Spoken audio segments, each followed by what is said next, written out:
Le coronavirus de Wuhan, qu'est-ce que vous devez savoir? Ça commence maintenant. Check it out!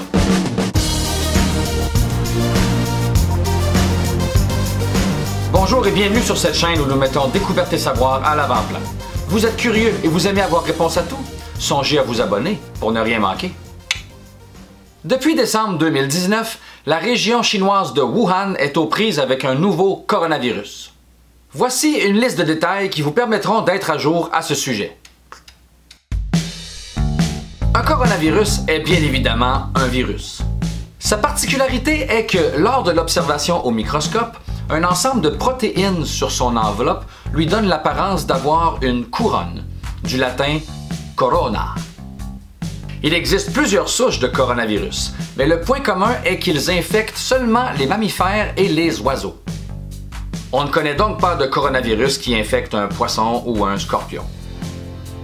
Les coronavirus infectent les voies respiratoires de leur hôte.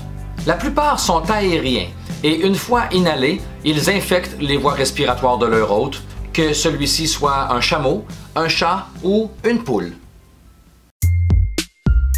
Les coronavirus sont parfois interspécifiques, ce qui signifie qu'une espèce animale peut infecter parfois une autre espèce animale.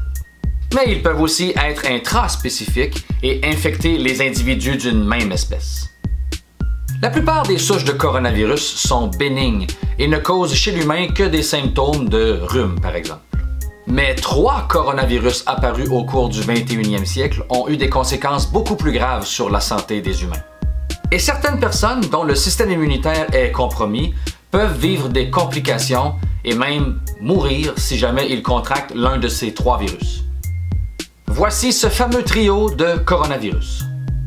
Le coronavirus du SRAS, le syndrome respiratoire aigu sévère, qui a frappé la planète en 2003 à partir de la Chine. Le séquençage du génome du SRAS le relie à une source associée aux chauves-souris, mais aussi aux civettes, une famille de petits mammifères carnivores originaires d'Asie. À ce jour, le SRAS a tué près de 800 personnes, dont une majorité en Chine, mais depuis environ 2004, plus aucune infection ne lui a été associée. Le taux de létalité du virus est autour de 10%, ce qui signifie que pour chaque 100 personnes qui contractent le virus, environ 10 personnes en décèdent. Le coronavirus du MERS, ou syndrome respiratoire du Moyen-Orient, qui a frappé la planète en 2012 à partir de l'Arabie saoudite. Le séquençage du génome du virus le relie à une source associée aux dromadaires. À ce jour, le MERS a tué plus de 500 personnes, dont une majorité dans la péninsule arabique. Il est toujours sous haute surveillance, quoique moins contagieux que les autres formes de coronavirus. Le taux de létalité du syndrome est d'environ de 30%, ce qui signifie que pour chaque 100 personnes infectées, 30 pourraient en décéder. Et notre fameux coronavirus, celui qui défraie les manchettes depuis quelques semaines, le coronavirus de Wuhan. C'est ce fameux coronavirus dont on parle qui a frappé la Chine, plus précisément la région de Wuhan, en décembre 2019. Encore une fois, le séquençage du génome du virus le relie à une source associée aux chauves-souris. En date du 5 février 2020, le virus a tué près de 500 personnes, dont une immense majorité en Chine. Son taux de létalité est autour de 2%, ce qui signifie que pour chaque 100 personnes infectées, environ 2 personnes en décèdent. Il est important de noter que la vaste majorité des personnes qui sont décédées sont des personnes qui avaient un système immunitaire affaibli.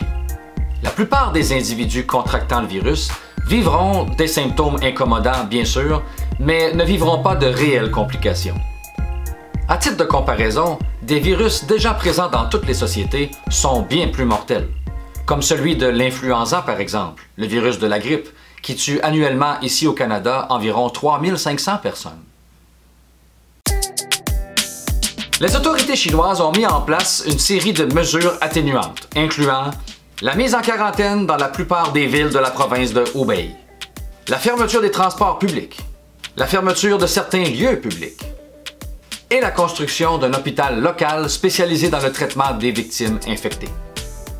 L'Organisation mondiale de la santé a quant à elle publié un avis d'urgence de santé internationale le 30 janvier 2020. Les scientifiques chinois ont séquencé le génome du virus et l'ont partagé immédiatement avec la plupart des communautés scientifiques internationales.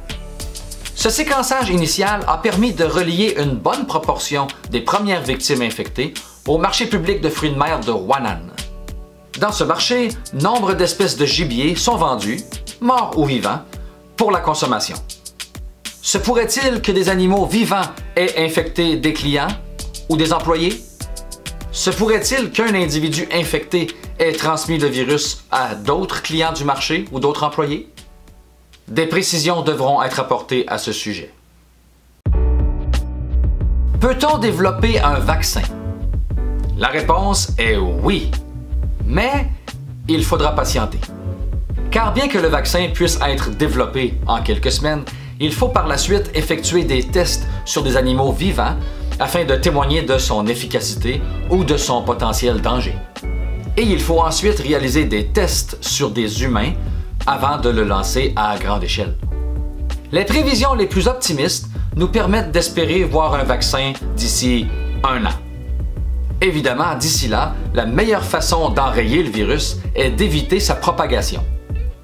La plupart des contaminations de coronavirus se font par l'intermédiaire de micro-gouttelettes expulsées par la toux ou un éternuement. On recommande de garder une bonne hygiène des mains, de tousser dans son coude et de contacter un médecin si jamais on ressent des symptômes qui pourraient s'apparenter